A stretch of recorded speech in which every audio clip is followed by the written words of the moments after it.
Hello everyone, welcome to born study channel.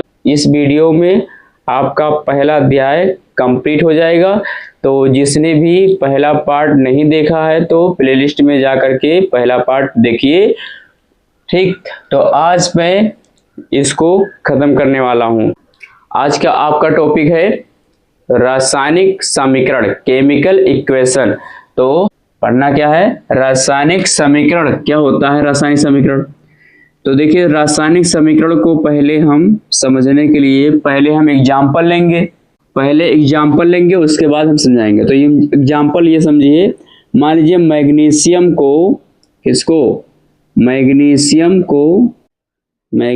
को oxygen की उपस्थिति में जलाएंगे, यानी ऑक्सीजन से ये रिएक्ट होगा, ऑक्सीजन से क्रिया करेगा, तो क्या बनेगा, मैग्नीशियम ऑक्साइड बनेगा। क्या बनेगा, मैग्नीशियम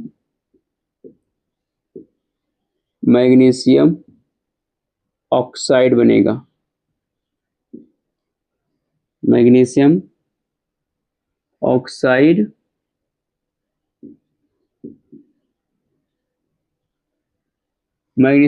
बनेगा। ठीक, जब मैग्नीशियम को ऑक्सीजन के साथ क्रिया कराएंगे तो क्या बनेगा, मैग्नीशियम ऑक्साइड। तो ये मैग्नीशियम ऑक्सीजन के साथ रिएक्ट होगा, मैग्नीशियम को ऑक्सीजन की उपस्थिति में जलाएंगे तो क्या बनेगा, मैग्नीशियम ऑक्साइड बनेगा। लेकिन अब देखिए, ये लंबी हिंदी को आसान तरीके से लिखने हेतु और इसमें इस रिएक्शन में मेन बात यह है कि इसमें ये नहीं पता चल रहा है कि हमारे रिएक्शन में अभिकारक की जो अभिकारक हैं, रिएक्टेंट हैं, तो कितने मॉलिक्यूल में वो भाग ले रहे हैं, क्रिया कर रहे हैं, और जो प्रोडक्ट हमें मिल रहा है वो कितने मॉलिक्यूल में मिल रहा है। तो इसलिए हम इसे समझने के लिए और इसके मॉलिक्यूल जानने के लिए क्या करते हैं, इसको सूत्रों व प्रतीकों के माध्यम से लिखते हैं। तो सूत्रों, जैसे मैग्नीशियम का सूत्र Mg होता है संकेत, और ऑक्सीजन का O2 होता है, और क्रिया होगा तो बनेगा MgO। तो ये क्या है, ये है समीकरण। तो किसी रासायनिक अपक्रिया में इसकी डेफिनेशन क्या हो जाएगी, किसी रासायनिक अपक्रिया में भाग ले रहे अभिकारक यानी रिएक्टेंट तथा बनने वाले उत्पाद यानी प्रोडक्ट को सूत्रों व प्रतीकों के रूप में लिखना या निरूपित करना रासायनिक समीकरण कहलाता है, केमिकल इक्वेशन कहलाता है। ओके, समीकरण कितने प्रकार का होता है, तो रासायनिक समीकरण कितने प्रकार का होता है, दो प्रकार का होता है, संतुलित रासायनिक समीकरण और एक होता है असंतुलित रासायनिक समीकरण, जिसे हम कंकाली रासायनिक समीकरण कहते हैं, कंकाली समीकरण या ढांचा समीकरण कहते हैं। ठीक, तो पहले हेडिंग आपकी हो जाएगी संतुलित रासायनिक समीकरण। ये क्या होता है, संतुलित रासायनिक समीकरण क्या होता है, देखिए एग्जाम्पल पहले लेंगे, उसके बाद में डेफिनेशन बताएंगे। देखिए यहाँ पर अगर कार्बन को ऑक्सीजन के साथ क्रिया कराएं तो यहाँ पर बनेगा कार्बन डाइऑक्साइड। ठीक, अब देखिए यहाँ पर कार्बन की संख्या कितनी है, कार्बन की संख्या 1 है, ऑक्सीजन की संख्या 2, तो कार्बन की 1 ऑक्सीजन 2 कितना हुआ 3, और इधर कार्बन 1 ऑक्सीजन 2 कितना हुआ 3। तो यहाँ पर देखो, यानी ये क्या है, इधर का अभिकारक है, रिएक्टेंट है, और इधर का प्रोडक्ट है। अच्छा, ये नहीं जानते हो रिएक्टेंट क्या होता है, प्रोडक्ट क्या होता है, तो वीडियो का पहला पार्ट जाके प्लेलिस्ट में देख लीजिए। ठीक, उसके बाद में ये वीडियो देखेंगे तो ज़्यादा समझ में आएगा। तो चलिए देखते हैं। तो देखो, इधर रिएक्टेंट यानी अभिकारक में तत्व के परमाणु संख्या और प्रोडक्ट में तत्व के परमाणु संख्या क्या है, समान है, बराबर है। तो इसे हम क्या कहेंगे, बैलेंस इक्वेशन। क्या कहेंगे, बैलेंस केमिकल इक्वेशन, संतुलित रासायनिक समीकरण। ठीक, दूसरा example NH3 + HCl gives NH4Cl। देखो यहाँ पर ये रिएक्टेंट है, ये क्या है, रिएक्टेंट है, अभिकारक है रिएक्टेंट, और ये क्या बना है, प्रोडक्ट यानी उत्पाद बना है। तो यहाँ पर देखो नाइट्रोजन कितना है, 1 है, और हाइड्रोजन 3 और 1 4 है, और क्लोरीन कितना है, 1 है। अब इधर देखो नाइट्रोजन 1, हाइड्रोजन 4, क्लोरीन 1, यानी देखो तत्व रिएक्टेंट और प्रोडक्ट में तत्वों की परमाणु संख्या क्या है, समान है। तो इसे क्या कहेंगे, संतुलित रासायनिक समीकरण। ठीक, तो इसको नोट कर लीजिए। इसके बाद पढ़ना है क्या, असंतुलित रासायनिक समीकरण। अब देखिए असंतुलित रासायनिक समीकरण क्या होता है, अनबैलेंस केमिकल इक्वेशन क्या होता है। तो देखिए यहाँ पर एग्जाम्पल के साथ, पहले एग्जाम्पल लेंगे फिर समझाएंगे डेफिनेशन। मैग्नीशियम को ऑक्सीजन की उपस्थिति में जला रहे हैं या दहन कर रहे हैं तो क्या बनेगा, मैग्नीशियम ऑक्साइड बनेगा। अब यहाँ पर देखो मैग्नीशियम इधर 1 है, इधर 1 है, ऑक्सीजन इधर 2 है, ऑक्सीजन इधर 1 है, यानी बराबर नहीं है। तो इधर का क्या है, रिएक्टेंट है, और इधर का क्या है, प्रोडक्ट।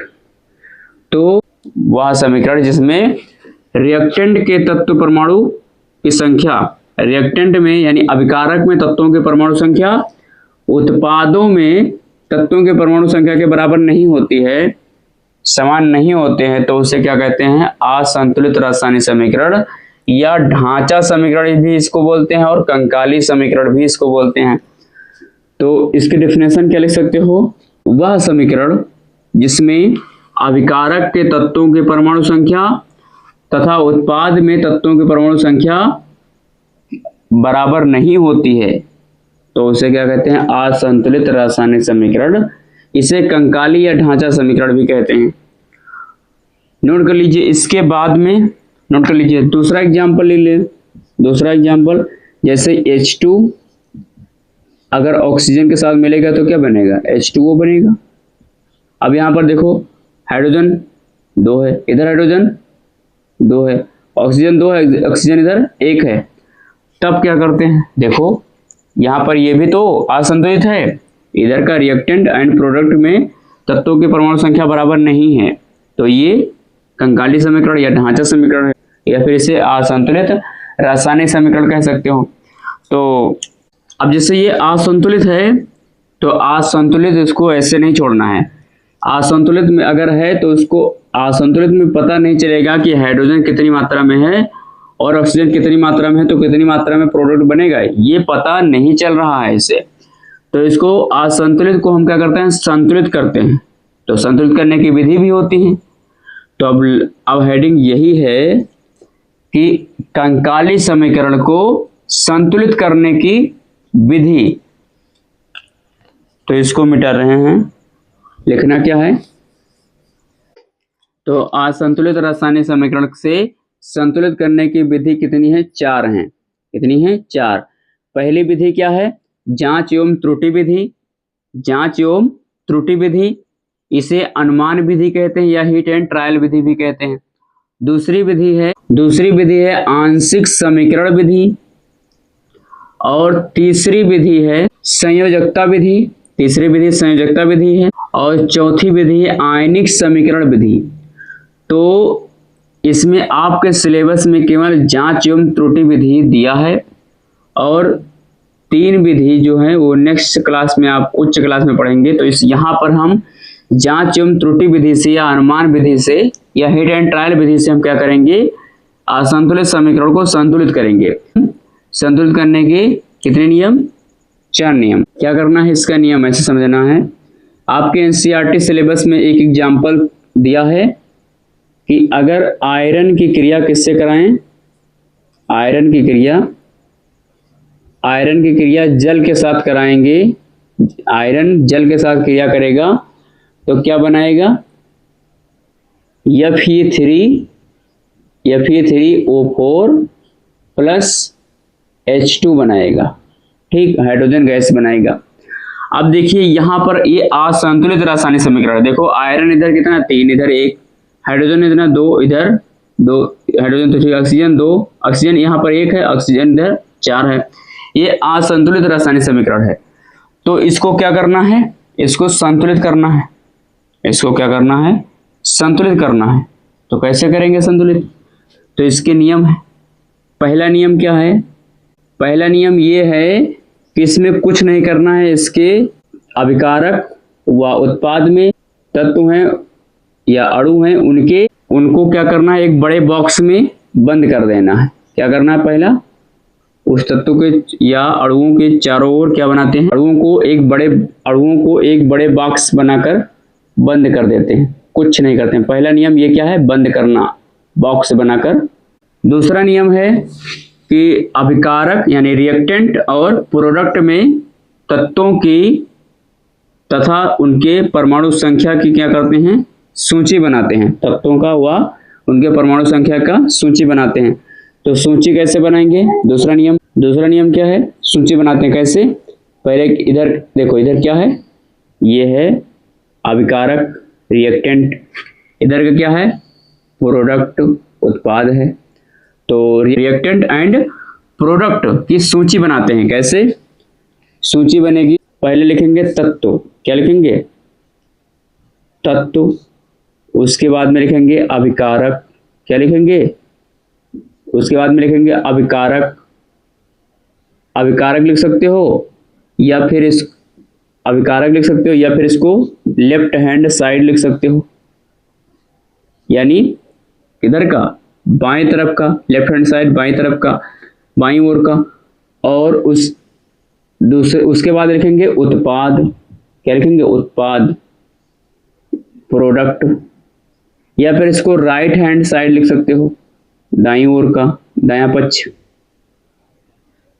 ठीक, उसके बाद तत्व इसमें कौन कौन है, आयरन है और हाइड्रोजन है और ऑक्सीजन है।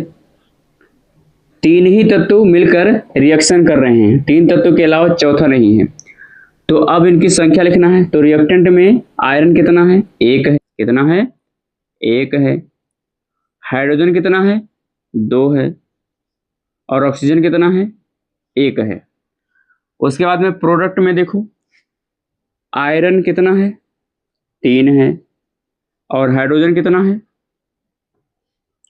आयरन तीन है और हाइड्रोजन कितना है, हाइड्रोजन है तुम्हारा, आयरन कितना है, तीन, और हाइड्रोजन कितना है, हाइड्रोजन है दो, और ऑक्सीजन कितना है, चार है। ठीक, अब देखो ये दोनों तरफ का क्या है, बराबर नहीं है। तो सबसे पहले अब ये हो गया सूची बनाना, सूची बन गई, दूसरा नियम कंप्लीट हो गया। तीसरा नियम ये है कि जो सबसे ज्यादा संख्या होती है अभिकारक व उत्पाद में, जिस तत्व की संख्या ज्यादा होती है, पहले उसको बॉक्स के बाहर गुणा करके संतुलित करते हैं, उसको गुणा करके संतुलित करते हैं और बॉक्स के बाहर वो संख्या लिख देते हैं, गुणा वाली संख्या लिख देते हैं। तो यहाँ पर सबसे ज्यादा कितना है, चार है। चार को हम एक, यहाँ पर एक में चार से गुणा करेंगे तो बराबर चार आ जाएगा, यानी ये बराबर हो गया। तो जब ये बराबर हो गया तो ये हमने चार से गुणा किस में किया है, ये बराबर चार हो गया। ये चार से गुणा किस में किया है, ऑक्सीजन में किया है। ऑक्सीजन में किया किधर, अभिकारक में। तो अभिकारक में ऑक्सीजन हमारा यहाँ है, तो हमने यहाँ पर चार से गुणा कर दिया। अब देखो यहाँ पर हाइड्रोजन हमारा पहले कितना था, दो था, पहले कितना था, दो, लेकिन अब कितना है, चार दूनी आठ। ऑक्सीजन हमारा कितना, चार हो गया, पहले कितना था, एक था, अब चार हो गया, ऑक्सीजन हमारा बराबर हो गया। लेकिन इसको चार से गुणा करने से ऑक्सीजन तो बैलेंस हो गया, लेकिन ऑक्सीजन के बाद हाइड्रोजन पर प्रभाव अपने आप पड़ गया। देखो ऑक्सीजन बैलेंस हुआ, लेकिन यहाँ पर ऑक्सीजन को गुणा करने के बराबर किया, लेकिन हाइड्रोजन पर प्रभाव पड़ा। कैसे पड़ा, हाइड्रोजन पहले यहाँ पर दो था, लेकिन अब कितना हो गया, चार दूनी आठ, यानी दो में आठ हो गया, दो से आठ हो गया, यानी छः की वृद्धि हो गई, छः अपने आप बढ़ गया। ऑक्सीजन बराबर किए, गुणा करके गुणा ऑक्सीजन चार से गुणा करके बराबर किया, तो हाइड्रोजन अपने आप 6 बढ़ गया। हाइड्रोजन कितना हो गया, 8। अब उसके बाद दोनों तरफ संख्या किसकी ज़्यादा है, हाइड्रोजन की है। अभिकारक में 8 है, 8 अभिकारक में हाइड्रोजन 8 है। तो इसको बैलेंस करना है, तो उधर हम 4 से गुणा कर दें तो हो जाएगा हमारा 8। तो 4 से गुणा किस में किया है, हाइड्रोजन में। कहाँ, प्रोडक्ट में यानी उत्पाद में, तो हमारा उत्पाद में हाइड्रोजन यहाँ है तो 4 से गुणा किया, 4 दूनी 8 हो गया। अब इसको गुणा करने से किसी पर प्रभाव नहीं पड़ा। उसके बाद में बचा क्या, ये 2 बैलेंस हो गए, बचा ये वाला आयरन। आयरन को अभिकारक में 3 से गुणा कर दो तो बराबर 3 हो गया। अब देखो आयरन यहाँ है, अभिकारक में यहाँ, तो ये हमारा बैलेंस हो गया। अब यही चौथे नियम में क्या करना है, यही जो आपने गुणा कर समीकरण में गुणा किया बॉक्स के बाहर, तो बॉक्स हटा करके उसी समीकरण को लिख देना है और वही संतुलित समीकरण हो जाएगा। ठीक, तो चौथा नियम में क्या करना है आपको, 3Fe plus 4H2O gives Fe3O4 plus 4H2। Hydrogen gas remove होगी, हाइड्रोजन गैस ऊपर की ओर चली जाएगी। ठीक, तो ये हो गया संतुलित रासायनिक समीकरण बन गया। असंतुलित से कंकाली से संतुलित रासायनिक समीकरण बन गया। तो ये इसके नियम हैं, इसको लिख लो, इसको कॉपी में लिख लीजिए और उसके बाद अगला समीकरण बैलेंस करते हैं। दूसरा हमारा है समीकरण कॉपर Cu प्लस सल्फ्यूरिक अम्ल H2SO4 और बनेगा क्या,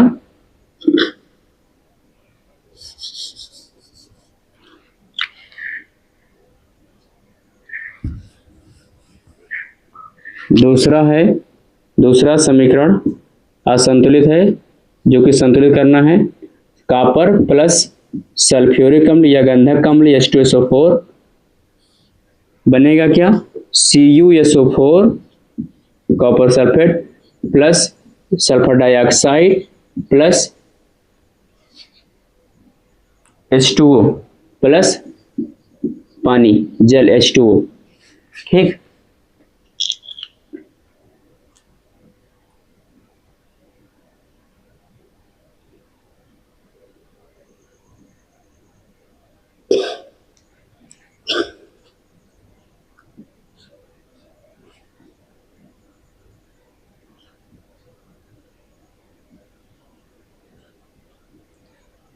ये हमारा असंतुलित रासायनिक समीकरण है जिसको संतुलित करना है। ठीक, तो सबसे पहले नियम के अनुसार क्या करेंगे, कुछ नहीं करेंगे। सबसे पहले बॉक्स बनाएंगे। क्या करेंगे, इसको तत्वों के यानी हमारा ये रिएक्टेंट है, अभिकारक लेफ्ट हैंड साइड, और इधर का हमारा प्रोडक्ट है पूरा, क्या है, इधर का हमारा पूरा प्रोडक्ट है, उत्पाद है। अब हमें रिएक्टेंट और प्रोडक्ट में क्या करना है, पहला नियम में बॉक्स बनाना है। तो पहले नियम में हमें क्या करना है, कुछ नहीं करना है, बॉक्स बना देना, सिंपल। क्या करना है, तत्वों के बाहर से बड़ा एक ब्रैकेट बनाना है, बॉक्स बनाना है, बॉक्स बना दिया।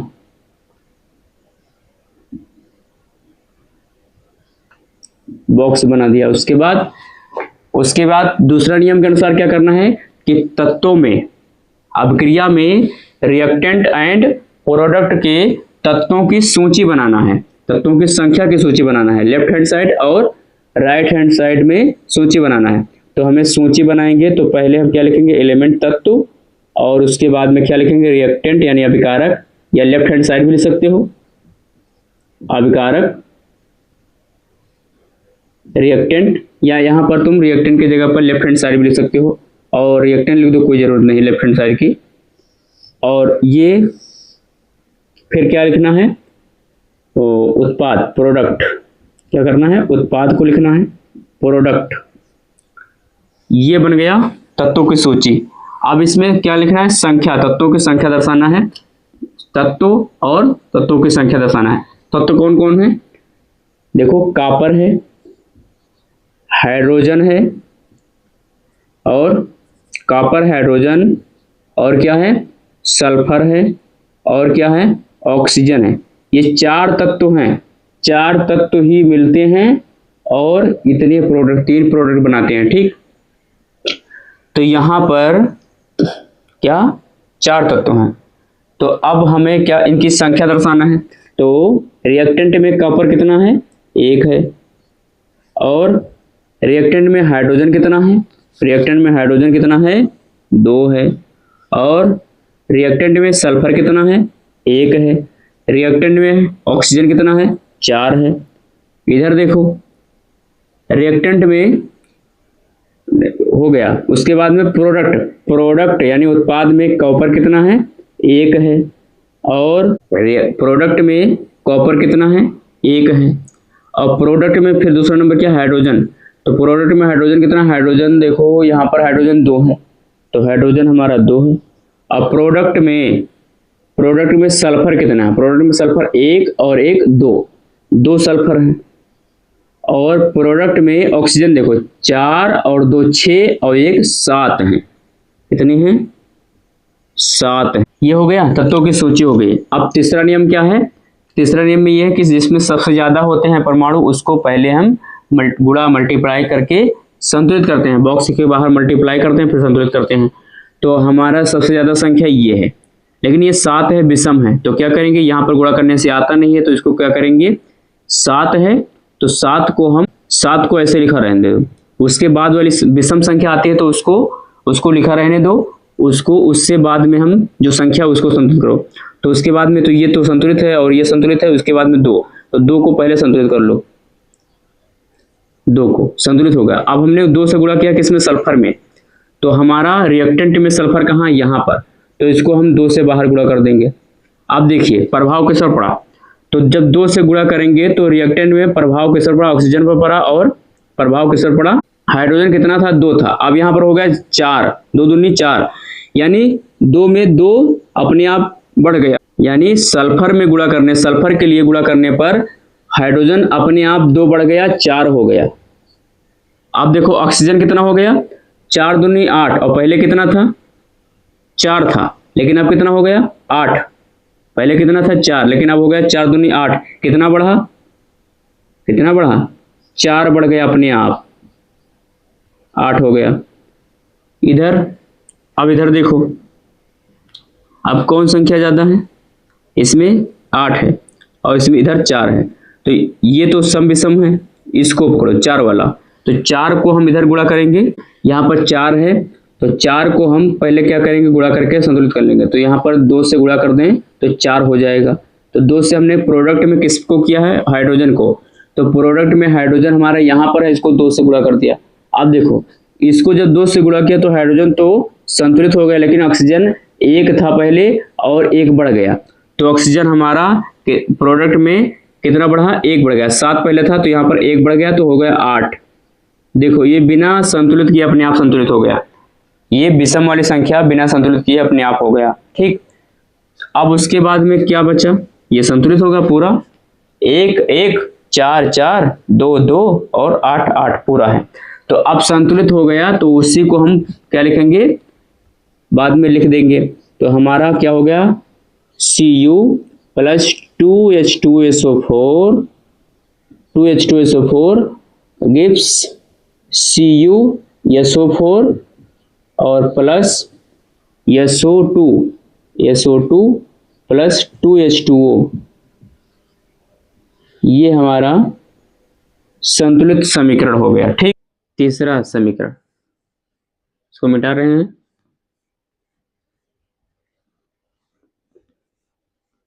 तीसरा समीकरण असंतुलित समीकरण, यानी OH caustic soda plus sulphuric अम्ल H2SO4 क्या बनेगा, Na2SO4 प्लस H2O बनेगा, H2O, ये संतुलित करना है। देखिए इसको सूची, अभी जो बताया सूची के हिसाब से सूची बनाकर फिर मल्टीप्लाई करो, ऐसे भी कर सकते हो, और चाहो तो अगर एग्जाम में आ जाए तो इसको डायरेक्ट भी कर सकते हो। अगर जब बोल रहा है कि हिट एंड ट्रायल विधि से या अनुमान विधि से संतुलित कीजिए, तो तब आपको सूची बनाना है, और अगर मान लीजिए वैसे कर रहा है कि संतुलित कीजिए तो आपको सूची नहीं बनाना, तो अनुमान विधि से ऐसे भी कर सकते हो कि जैसे यानी यहाँ पर 2 1 है, यानी यहाँ पर 2 है, यानी यहाँ पर 1 है और यानी यहाँ पर 2 है, तो यहाँ पर 2 को हम गुणा कर देंगे, कितना हो जाएगा, यानी ये 2 हो गया, ऑक्सीजन भी 2। अब देखो हाइड्रोजन कितना है, 2 और 2 4, इधर देखो हाइड्रोजन कितना है, केवल 2 है, तो हाइड्रोजन को भी हम क्या करेंगे, संतुलित कर लेंगे 2 से। अब देखो हाइड्रोजन हमारा कितना है, इधर हो गया 2 दूनी 4, इधर हाइड्रोजन 2 और ये एक है, 1 दूना 2, यानी 2 वाला हाइड्रोजन, 2 हाइड्रोजन और इधर 2 हाइड्रोजन 4, और इधर कितना है 4 4 4 बराबर है। और Na भी बराबर है। अब उसके बाद ऑक्सीजन देखो, ऑक्सीजन कितना है 2 और ऑक्सीजन 4, 6 है। इधर देखो 4 और 2 6 बराबर हो गया। तो इसको ऐसे भी कर सकते हो और चाहो तो सूची बनाकर कर सकते हो। सूची बनाओगे तो कैसे ये हो जाएगा, ऐसे ऐसे कर सकते हो डायरेक्ट, और या फिर सूची बनाकर ऐसे भी कर सकते हो, सूची बनाकर। तो सूची में पहले नियम में क्या करना है, बॉक्स बनाना है, बॉक्स बनाना है। दूसरे पहले नियम में क्या करना है, बॉक्स बनाना है। और दूसरे नियम में क्या करना है, दूसरे नियम में क्या करना है, आपको सूची बनाना है, तत्वों की सूची। तो लिखना है तत्व। देखो ये रिएक्टेंट इतना है, क्या है रिएक्टेंट, और ये क्या है प्रोडक्ट, ये प्रोडक्ट है, ये रिएक्टेंट है। तो रिएक्टेंट एंड प्रोडक्ट की क्या करना है, सूची बनाना, तत्व, और फिर लिखना है आपको यानी अभिकारक, अभिकारक या रिएक्टेंट लिखना है। और उसके बाद में क्या लिखना है, प्रोडक्ट यानी उत्पाद लिखना है, प्रोडक्ट। तत्व कितने कितने हैं, यानी ये है सोडियम और ऑक्सीजन है और हाइड्रोजन है और सल्फर है, और इसके अलावा इसमें कुछ नहीं है। 4 ही तत्व मिलते हैं और इतने कंपाउंड बनाते हैं। तो इसमें संख्या देखो, तो सोडियम की संख्या इधर रिएक्टेंट में कितनी है, 1 है। ऑक्सीजन की संख्या 1 और ये 4 5 है, कितना है 5 है।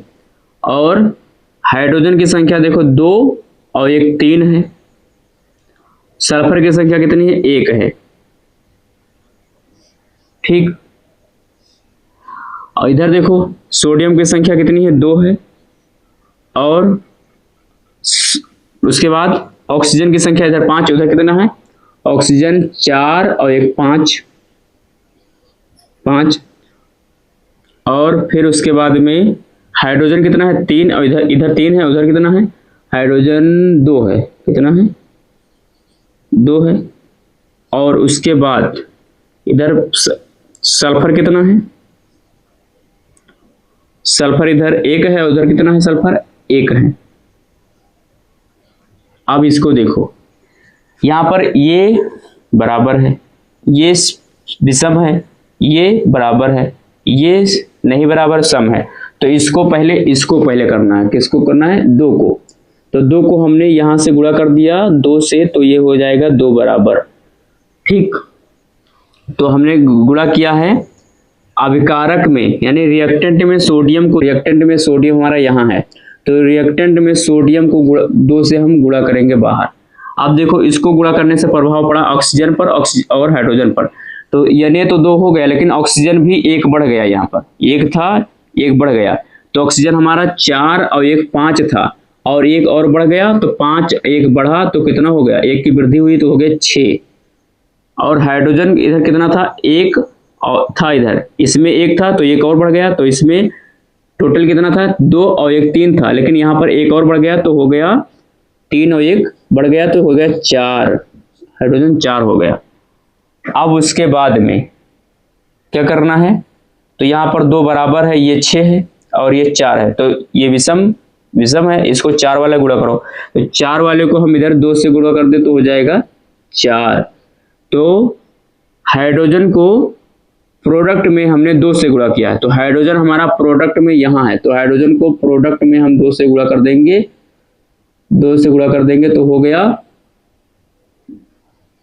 2 से गुणा कर दिया, ये हमारा हो गया कितना, हाइड्रोजन देखो 2 दूनी 4। अब हाइड्रोजन तो 2 दूनी 4 हो गया, लेकिन यहाँ पर ऑक्सीजन पर प्रभाव पड़ा, तो ऑक्सीजन यहाँ पर 1 था H2O में, तो 1 और बढ़ गया, तो टोटल कितना था 4 और 1 5 था, लेकिन 1 और बढ़ गया ऑक्सीजन, तो यहाँ पर 5 था, 1 अपने आप बढ़ गया तो हो गया 6।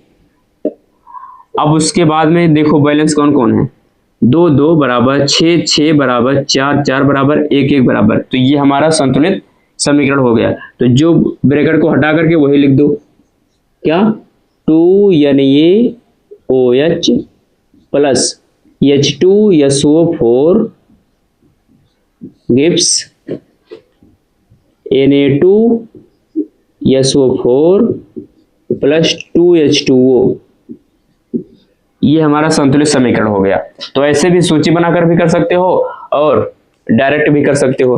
तो आपने रासायनिक समीकरण पढ़ा, उसके प्रकार पढ़े, और असंतुलित रासायनिक समीकरण को संतुलित कैसे करते हैं ये भी हिट एंड ट्रायल विधि से, अनुमान विधि से पढ़ चुके। तो आज ये पहला अध्याय पूरी तरीके से समाप्त हो गया।